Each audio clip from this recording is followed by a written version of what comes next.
What's up, everybody? It's me, Yemmy the Ferret, here with another episode of Yemmycast, the video game podcast on YouTube, Spotify, SoundCloud, and Apple Podcasts. How y'all doing today? I'm doing pretty good. Not too much on the slate today. I thought there would be way more news than what there is, but hey, we need a little bit of a smaller episode between those very long episodes we've been having lately. So I decided, we'll take a little, relax a little bit. I know I've been taking a little bit of a break. I understand. The holidays were extended for me because, several different families to go to. So I had 2 to 3 weeks of holiday stuff to do, including New Year's and stuff like that. So it's just been a very busy time. I'm working on other things as well, like Twitch streaming and all that. So it's been quite the adventure, but we're back. We're here. Like I've been saying for a while, the day will come. A reckoning is going to happen.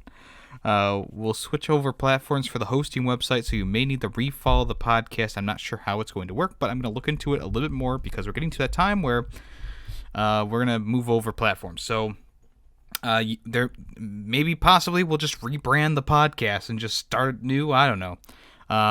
But we'll see. I'll think about it some more, and let me know what you guys think I should do. In the meantime, all right. What else? Yemmy, what have you been playing on your vacation? Not vacation, but what have you been playing while you've been gone? Well, I've actually been playing a lot more Modern Warfare, which is kind of surprising. A lot of people know this. It's a little surprising. And on Twitch, we've been playing games like Devil May Cry 5. We played Rock of Ages 2, Bigger and Bolder, which are the 2 games that we hashed out for our streams the last few weeks. And Devil May Cry 5 really surprised me. Devil May Cry 5 was awesome. I mean, I don't know what else to say about it. It was just so good. So good. And I'm not a huge fan of Devil May Cry, and I may just go back and play the original game since they are all out on PC and stuff like that, I believe, in the collection. So that should be pretty cool. And I love the story of it. I love it wasn't too hard for someone like me to kind of jump in because they had the what's happened in Devil May Cry since the beginning thing, and they went over the major things that happened and what you'll need to know for this game, and getting into it, you could kind of just jump right in, understand what's going on. It was very straightforward. The action sequences were amazing. Everything about it was really, really good. There's really nothing bad I have to say about the game.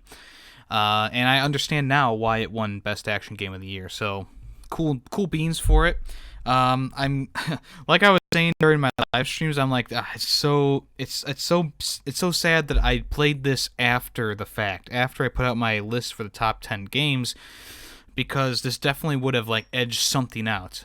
Maybe Rad wouldn't have been on the list, and the list would have been shifted around a little bit with Devil May Cry in there. But I'm happy with the way it came out. If you want to, you can watch that episode. It was a few weeks ago now. And I also revealed my Game of the Year. If you don't know it by now, go back and watch it. Also, we're back to doing Fubar Ferrets, which should be about weekly not bi-weekly, twice a week, depending on how much I need to talk about that's not video game related. And then also Film Freaks, if you haven't checked that out, I would suggest you do. It's all about movies, films. We talked about The Sting, Fury, Demolition Man, and what else? The Maze Runner. We've talked about those movies so far, and the next episode is going to be about Iron Man. So if you want to, you can check that out when it comes out, which should be next week. And we do it every other Friday. Is the release date for those. Alright, like I said, there's not too much on my palette today, so I'm hoping it's going to be a little bit of a shorter episode. I'm very tired. I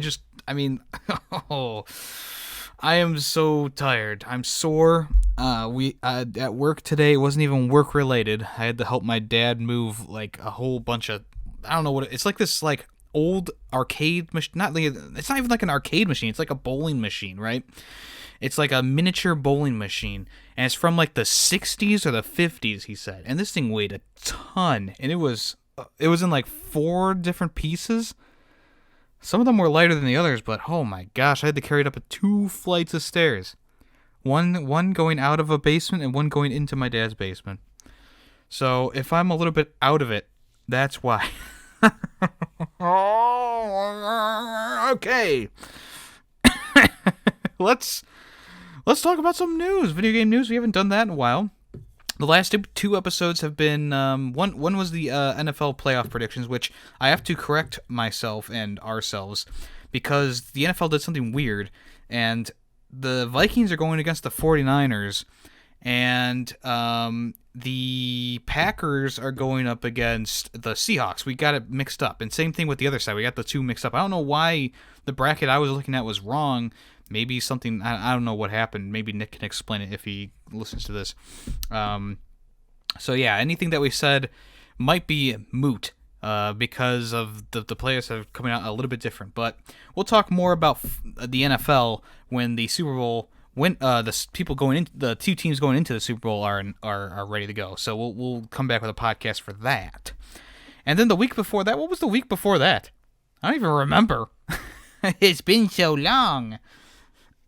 I'm actually kind of interested. What was 2 weeks? Because I remember it was a Saturday episode, and it was a long one. Oh, it was the top 100 games of the decade. If you want to, you can watch that. I didn't order them, but I probably should have because the spin wheel, even though it was fun, I felt like I could have probably ordered the games after I was done with that. But, you know, it's okay. It's all right. It's fine. Okay, let's talk about that fresh news. So, coming in first today is it was announced that there is going to be a Pokemon Direct that's going to air on Thursday this week on the 9th of January. And people were all expecting a Nintendo Direct because at GameStop, there it is, at GameStop, the database was listing a whole slew of new games.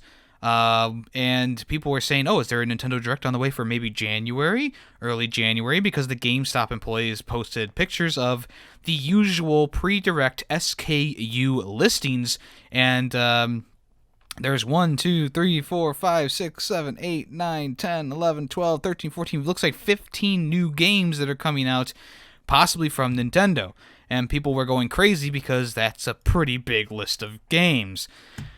So instead, Nintendo announced the Pokemon Direct. It's going to air on the 9th of January, and it's going to start 6:30 a.m. Pacific Time, or 9:30 a.m. Eastern Time, 2:30 p.m. GMT, or 3:30 p.m. CET. So people don't really know exactly what's going to come out in this. It's going to be roughly about 20 minutes of new Pokemon information in a live stream presentation. And really, only people have speculated that maybe the promised Pokemon Home is going to be introduced in this, which is a new cloud service which is compatible with the Switch and mobile devices, so no Pokemon gets left behind. In a press release earlier this year, I'll read this. Introducing Pokemon Home, a cloud service that will work with Nintendo Switch and iOS and Android devices, allowing you to bring over the Pokemon that you've shared adventures with throughout your journey. Pokemon Home isn't tied to a single game system, meaning you can connect with Pokemon Bank, along with Pokemon Let's Go, Pokemon Sword and Shield, and Pokemon Go. It also features trading functionality as well. So the 3DS, the Pokemon Go, the Pikachu and Eevee games, and Sword and Shield can all connect with one thing, which is pretty cool. So maybe they'll be announcing more stuff about this. Who knows? But we will know on Thursday. So make sure you check that out if you're a fan of the Pokemon, the Pocket Monsters. All right, Platinum Games has several big announcements to share in early 2020, and they also got a big, I don't know if you call it a donation, but they got a big check from a Chinese tech company, and they want them to go multi-platform. If they will, who knows? But we'll have to wait and see on that one. But like I said, they have several big announcements to share in early 2020. They came out and said during in an interview with Inside Games, which was translated, Platinum Games president Kenshi Sato has mentioned several big announcements for early 2020. So he's quoted as saying, last year, we said that 2019 would be a year where the curtain rises for a new stage for Platinum Games. We're a bit late on that, but I believe we'll have several big announcements to deliver early in the next year. So please look forward to that.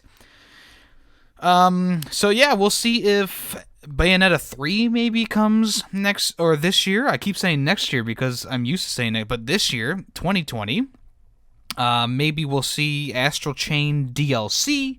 Maybe we'll see Astral Chain go multi-platform. Who knows?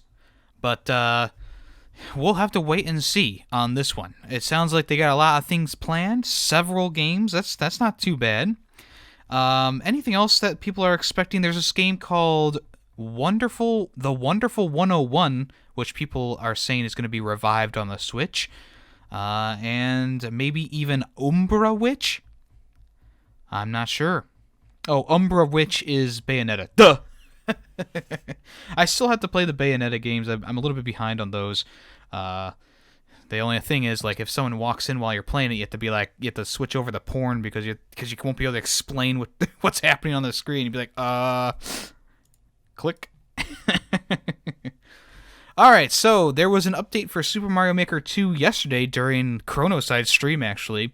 Nintendo is now going to let you upload 100 courses in Super Mario Maker 2 instead of 64. Will you still love me? Will you still need me when I'm 64?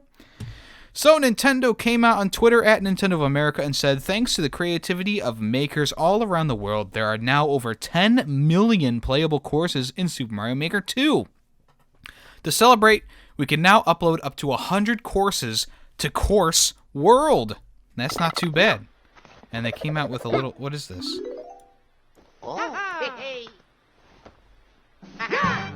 Oh, it's we've seen that before, but instead of saying whatever I said before, it says 10 million courses uploaded. Woo! And don't you know that like 5 or 6 of those are centipede based from me, Yemmy the ferret. By the end of July last year, there were more than 4 million courses being shared online. So going from 4 million in the half year to 10 million at the end of the year really shows that people are loving Super Mario Maker 2. So this follows the 2.0 update in December, which added Link from The Legend of Zelda as a playable character. And of course, he comes equipped with the Master Sword, the bow, a pocket full of bombs, and the ability to thrust his big, long, throbbing sword onto the ground, kind of like Mario's got ground pound. So yeah, if you were at the cap for level making and you want more, now you can get more. Alright, so Nintendo has won an injunction against the California man who was selling Switch mods and pirated games. So last year in January, I reported that there was a video game hacking group known as Team Executor who revealed a Switch hack allowing players to run pirated games on Nintendo's hybrid device. Nintendo followed this up at the end of 2019 by taking legal action against the California resident named Seguiro Moreno, who was accused of selling Team Executor's mod devices, memory cards filled with pirated Nintendo games, and modified NES Classic systems. In the latest news update, Nintendo has now won the injunction against Moreno. As explained by Torrent Freak, it prohibits the defendant from selling, renting, offering, or distributing unauthorized copies of Nintendo's works and infringing on their trademarks.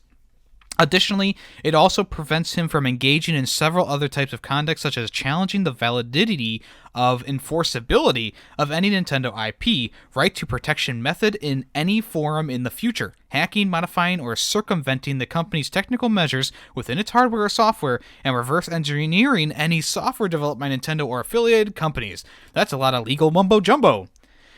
The defendant was also required to provide written certification to Nintendo, stating how he was not in possession of any software or device used to circumvent the company's video games and systems at the time of the stipulated judgment and injunction, and if he was, it was destroyed.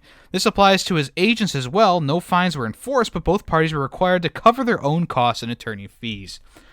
So Nintendo has always been really, really, really protective of their copyright and their devices and stuff like that. If they get wind of any modifying or anything like that, they always go after the people doing it. And we've seen throughout the year. I mean, this was an ongoing case. There were a few other ones as well, and we've also seen it with leaks and stuff like that from other companies. They're starting to crack down a little bit more on this stuff. I don't know. What's the benefit of a modded console? Just getting a bunch of games for free, whatever. I mean, if that's the thing that kind of bugs me, because you're taking money away from the developers and the studios and Nintendo in general, who obviously you like playing their games if you have a Switch loaded with pirated games, right? I understand not everyone's going to be able to buy, each game when it comes out. And then the Nintendo games do seem to stay high priced for a long, long time before they get decreased or any sale comes around. So I understand why people do it. If you're a fan of Nintendo, you're hurting them. I don't know.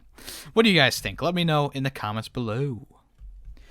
Alright, so Donkey Kong Tropical Freeze's lead designer has returned to Retro Studios. People are speculating that he's going to be a new talent on the upcoming Retro Studios game, Metroid Prime 4. While it's also possible that he'll therefore be a key figure for that project going forward, we can't rule out the possibility that Retro has another goodie in the works too. Maybe another Donkey Kong game or type game like that. So Stefan Dupree, who was credited as the lead designer of the Donkey Kong Country Tropical Freeze game, has returned to Retro Studios after 2 years of being away. Dupree's work doesn't stop only at Tropical Freeze, though. Recently, he had a hand in developing the new Super Lucky's Tale on Switch, and he was also credited on both Donkey Kong Country Returns and Mario Kart 7 at Retro Studios. You might also remember that in October last year, it was revealed that the Halo series creator modeler Kyle Heffley also was snapped up by Retro, who is working with the studio on Metroid Prime 4. So I don't think that Stephen Dupree has the right credentials for a game like Metroid Prime 4. So I'm thinking it's more likely that there's a new 2D side-scrolling platformer coming out in the near future, or maybe possibly another Mario Kart coming from Retro Studios, but who knows. I think it's more likely we'll get a new Donkey Kong game, and it's less likely that Metroid Prime 4 is going to have 2D side-scrolling sections, but you never know. The 3DS game that came out last year or 2 years ago was received really, really well, so maybe they're getting him for another kind of game like that, or maybe it's like a mini game inside Metroid Prime 4.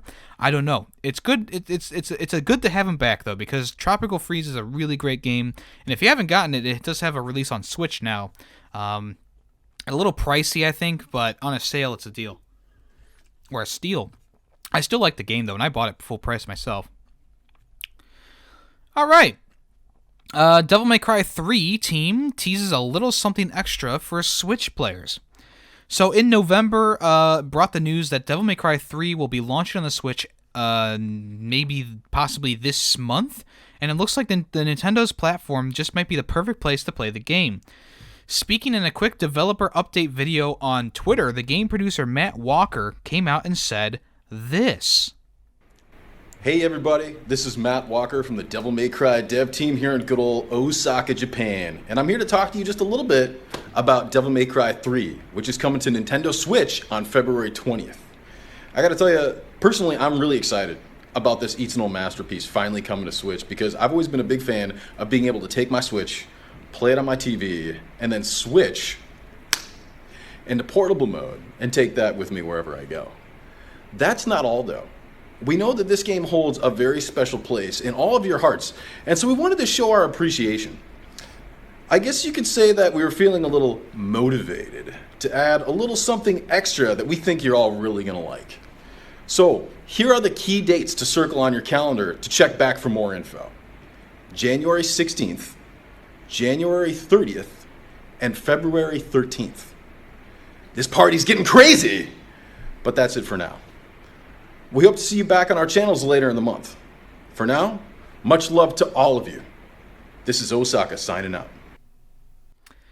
Alright, so I was wrong. It's coming out the 20th of February, and there's going to be special things on January 16th, 30th, and February 13th, with more news about the something a little special, something a little extra coming to Devil May Cry 3 when it releases on the Switch next month. That's pretty cool. What do you guys think it's going to be? Because I have no clue. I have no clue what it could possibly be. But hey, maybe they'll be revealing Devil May Cry 5 for the Switch. I don't know.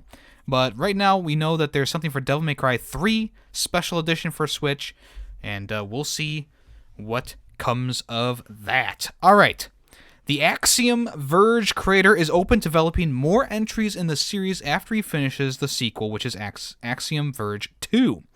If you don't recall, Axiom Verge 2 was teased during the Nintendo Indie World Showcase, and it's scheduled to arrive on the Switch eShop at some point this year. The game's creator, Tom Happ, mentioned that a sequel would mix Metroid and The Legend of Zelda, and now in the same interview, thanks to Go Nintendo, he revealed now there's likely to be even more Axiom Verge games released, provided the sequel replicates the success of the original. Here's what he's quoted as saying: "That's the plan, though I might be a bit burned out on AV after finishing 2, and interject a different kind of game in between." Tom also mentioned how he always reads player feedback and said despite the ongoing requests, he would never turn the series into a multiplayer title. He's quoted as saying, "I do read player feedback even if I don't often respond to it. I'll probably never turn Axiom Verge into a multiplayer game no matter how many people ask for it. But I try to adjust most things other than that I can." I don't see how this game could be multiplayer. Maybe co-op? I don't know. But yeah, it looks like the future of Axiom Verge is going to be pretty solid. It looks like he has another game in the works, maybe in his mind after 2 is done, and then we'll maybe possibly get a third entry in the series. But that's another kind of like wait and see scenario.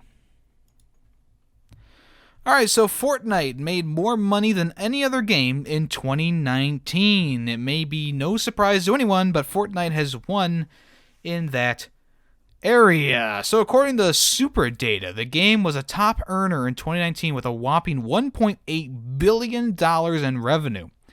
And it's also worth noting that it suffered a 25% drop on the $2.4 billion it made in 2018. So let's read the top 10 games that made the most money. Starting with Fortnite, which made $1.8 billion, Dungeon Fighter Online, which made $1.6 billion, Honor of Kings, which made $1.6 billion, League of Legends made $1.5 billion, Candy Crush Saga made $1.5 billion, Pokemon Go made $1.4 billion, Crossfire made $1.4 billion, Fate Grand Order made $1.2 billion, Game for Peace made $1.2 billion, and Last Shelter Survival made $1.1 billion. I haven't heard of like any of these games. Fortnite, League of Legends, and Pokemon Go, and Candy Crush Saga, I guess. There's some games on here I have no clue what the hell they are.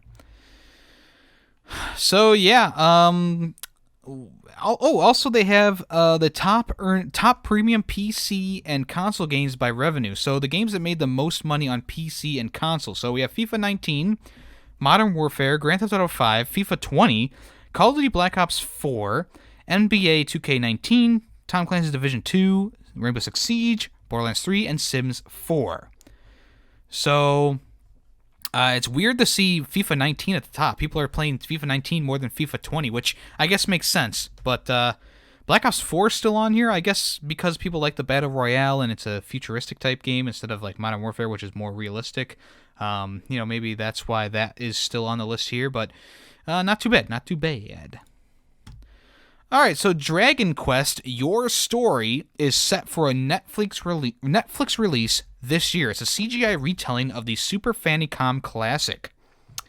So the CGI movie Dragon Quest Your Story is set for a release in the West following its initial launch in Japan in August last year. It's based on Dragon Quest V, which originally launched on the Super Famicom and would later be remastered for the Nintendo DS. The movie stars the hero Lucas as he tries to follow in his father's footsteps to liberate his mother from evil Ladja. His only hope is locating the heavenly hero who wields a Zenithian sword.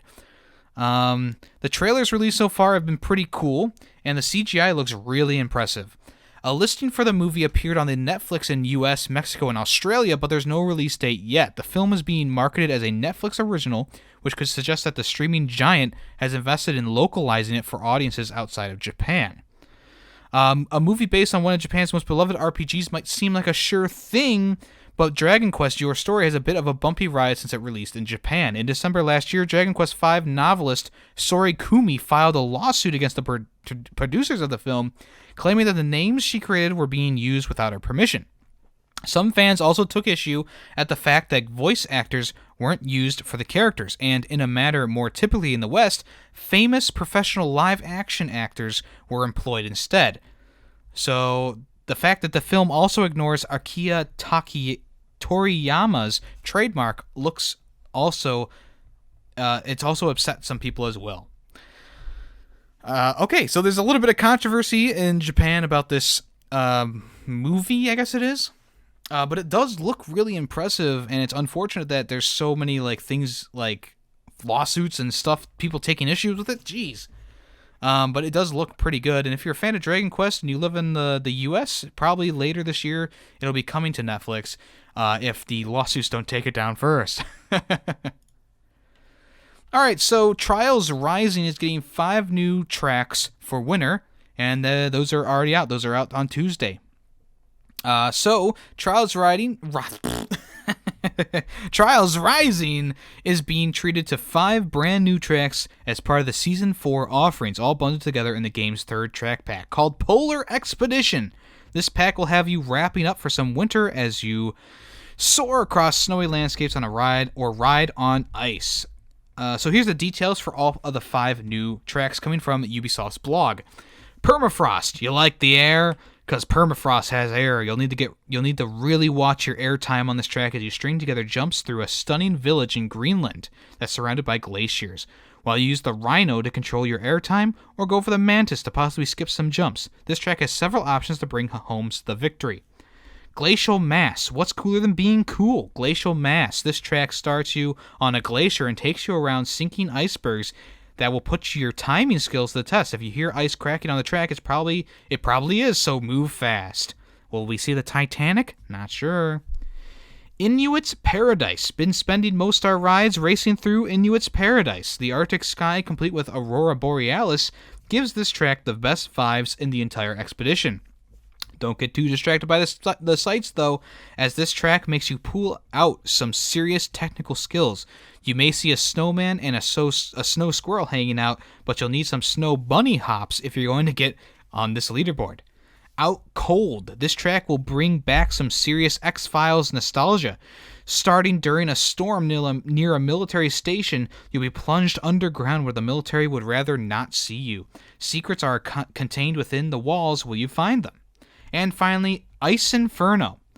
According to Dante, the final level of hell was covered in ice, where Inferno takes you into the depths of the fire. Iceferno will take you further into the ice, the extreme track of the pack. Only the top riders will conquer the Iceferno. So that's pretty cool. That's pretty cool indeed.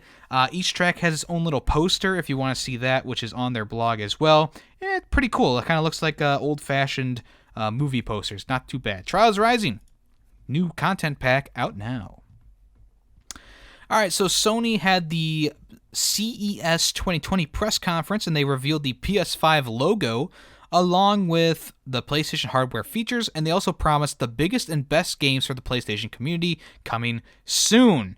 So Jim Ryan had a few choice words to say about the next-gen console as he spoke about the PS5 for a good few minutes, and although no new information was shared, which, I guess the only thing new was the logo, he was quick to reiterate that the company's stance on delivering top-quality games. Software has been the PS4's pillar of this generation, with Sony Studios and a handful of third-party partners pumping out excellent titles. During the aforementioned press conference, Ryan made a promise to PlayStation's audience. He said, Our promise to the 100 million strong PlayStation community is to offer the biggest and best content and to deliver unique experiences to gamers with unprecedented speed. In other words, there's going to be a lot of games for the PS5, possibly. I don't know, probably. I'm guessing they will. I mean, look at the success that the PlayStation 4 has had. People are still playing these games for the first time. I mean, look at the people who bought all those PS4s on Black Friday to catch up. So, pretty cool. So, what did they reiterated some things about the PlayStation 5 hardware. They said 3D audio sound, haptics and adaptive triggers, ultra high speed SSD, hardware-based ray tracking, and Ultra HD Blu-ray. There's a rumor now that's had more speed than ever that the PS1, PS2, PS3, and PS4 are going to be backwards compatible, which is a great idea. Alright, so the January 2020 PlayStation games were announced while I was away, and they're available to download now. And they are Goat Simulator and Uncharted the Nathan Drake Collection. So technically, you're getting 4 games this month if you have not played them. Goat Simulator is a fun little goofy game. I put it on my top 100 games of the decade. What do you know? It's a lot of fun, like DLC for the game as well, which changed the mechanics a little bit, but it's called Goat Simulator, but there's nothing simulation about it. The game is just crazy. If you haven't heard about Goat Simulator, it's crazy. And then Uncharted: The Nathan Drake Collection, that's 3 games right there. 3 fully fledged games that you get to play. 1, 2, and 3. All 3 games are really good. The first one's a little bit weaker because of the just enemy spawns. Just crazy how many enemies spawn, but 2 and 3 have good enemy placements, and I think out of the 3, 2 is definitely my favorite from the 3, but the third one's close behind it, and the first one is still up there. They're not bad by any stretch of the imagination. I just like those in that order. So if you haven't, make sure you check it out. People do have some issues with this lineup for some reason, but I think this is good for people who just got the PlayStation 4. They've never played a PlayStation game in their life, and they have a free 3-month subscription to PlayStation Plus. I think this is a good incentive for them to keep that PlayStation Plus going and play some classics while they're at it. All right, Nioh 2, or Nioh 2. The difficulty level is being adjusted after the game beta feedback, after the feedback from the beta. So, Nioh 2 is a bit of a difficult game. I didn't get to play the beta, but I watched some people play it, and it's the latest game from Team Ninja after the open beta ended in November. Nioh 2's open beta just kicked our ass, is what Push Square is quoted as saying. The developer took to the PlayStation blog to explain that when the game arrives in March 2020, players should find proceedings to be much fairer with better tutorials and rebalanced enemies and mechanics. Tom Lee, who is the creative director of Team Ninja, states that special moves will be strengthened and easier to use. Yokai actions will be rebalanced, and the Dark Realm won't be quite as punishing as it was in the open beta. He's quoted as saying, "There are just a few of the many improvements we are making, as we will also expand and improve the tutorial elements, enhance the action and level design, add additional settings to the character creation system, improve the UI, sound, online mode, and so much more." So we'll see how the game turns out when March comes around. It's looking pretty promising right now, and I really enjoyed what I saw in the beta. As you know, I didn't get to beat Nioh 1 yet, but I'm planning on doing that before this game comes out, so keep posted for that. Alright, PSVR has reached a milestone of 5 million units sold. So at the 2020 CES Sony conference, they concluded that with the statement that the PSVR has sold over 5 million units, which is pretty impressive. And the PSVR still remains the leader in virtual reality sales thanks to its low price point and ease of use. And there's still a lot of room for growth, and hopefully the PS5 will be compatible with it. And about 18 months ago, 2 million headsets was the landmark. So it actually grew exponentially in the last year. So it's a nice thing to hear, and VR is getting more accessible for a lot more people. I'm hoping the PS5 will have a better VR headset revealed maybe after its launch or with it at launch, because the PSVR, it's fine, it works, it does a great job, but I feel like having to use the camera and the motion controls and stuff like that, it's all just a little bit bulky. So I feel like if they kind of slim it down, maybe make it wireless, I think that'll make things a lot better. And the camera, I know you have to have the camera, but they need to really improve that camera. Like, come on, give us a real nice HD quality camera, 720p, whatever. High frame rate. All right, so here is Metacritic's list of the 2019's worst games of the year. So, at the number 1 slot, we have Eternity: The Last Unicorn, which has a 36 Metacritic rating. At 37, Left Alive, which is a PS4 game. Blaze of Time, which has a 38. Contra Rogue Corps, which has a 40. Dollhouse, which has a 41. WWE 2K20, which has a 43, surprisingly. FIFA 20 Legacy Edition, which has a 43. Submersed, which has 44. Generation Zero, which has a 45. And Narcos Rides the Cartels at a 46. So if you're looking for the worst games of the year, go ahead and play some of those. Some of them are actually really cheap, but other ones can get up there in price, like WWE and FIFA. And Contra, I think, was pretty pricey. I think it was about $40 when it first came out, too. So there you go. Contrary to the games of the year, this is the worst games of the year. All right, so you can now drink from a PlayStation trophy glass. You can just order it on Amazon. It's about $15. So, as you know, Sony likes its merchandise, and there's a lot on the shelves nowadays, and now you can get everything from lava lamps to trophy glasses. So, it looks like the trophy glass is, let's see, let's go on Amazon right now and see. So, the trophy drinking glass is currently unavailable. Obviously, it's sold out, but in the details... It's about 1.5 pounds. It is 5.1 by 5.1 by 7.9, and people are rating it 4.9 out of 5 stars. And it was first listed on January 9th of 20... Okay, so it's going to be available on January 9th. So it's not sold out. It's going to be available on January 9th.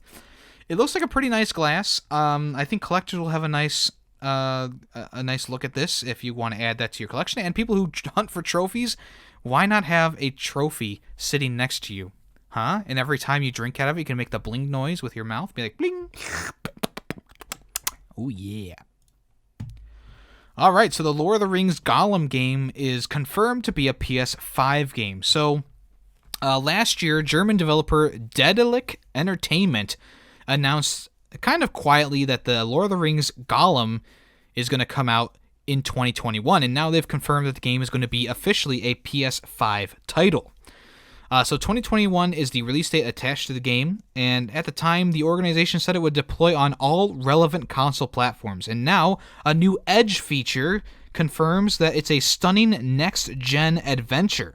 The ambitious efforts is being created in collaboration with Middle-earth Enterprises and promises a narrative-driven experience. We tell Gollum's story from a perspective never seen before in any storytelling medium, all the while staying true to the legendary books of J.R.R. Tolkien. Daedalic CEO Karsten Fichelman explained last year. Hopefully, more details are going to come out with this as we get closer to the 2021 release date, but probably not so much this year. Maybe we'll see some in-game screenshots or maybe a reveal trailer that shows a little bit more about what the game is.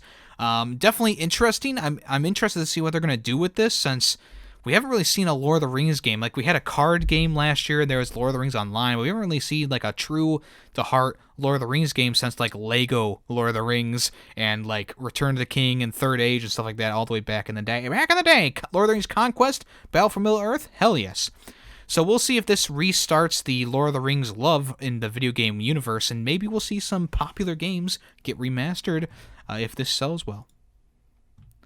Alright, so the Final Fantasy VII Remake demo has revealed its file size, its features, and the first full bombing run, and it's about an hour long. So the file size for the Final Fantasy VII Remake demo has been leaked, and it's pretty big. If you haven't already heard, people managed to pull the demo from Sony's servers over the holidays. Some of them even managed to install and run the demo on their PS4. The demo is about 22.5 gigabytes. Meanwhile, Square Enix is yet to comment on any of this. Hopefully the demo still gets released after all this drama, because everyone's dying to get their hands on it. So, in the original article, user LMV2 split into 3 15-minute videos the new fully leaked Final Fantasy VII Remake demo. The demo will cover the entirety of the first bombing run from the beginning of Final Fantasy VII, in which Cloud joins Beret in his pro-planet group Avalanche as they attempt to blow up one of Shinra's power plants. It concludes with the guard Scorpion boss fight following the gang's escape. So yeah, the demo should last about an hour, and it's pretty meaty, and of course, all we need is a release date now. But Square Enix probably is pretty pissed that people data mined this game, this demo, and it's I'm gonna say it. It's shit. It is shit that people do this, because a company works so hard on something like this. It's been rumored for so long. I understand you're a super fan of the series and you want to get your hands on it right now, but what's the point of playing maybe a broken version of the game? Maybe they didn't release it right away, or maybe it's on Sony's server still getting updated. Download, I don't know.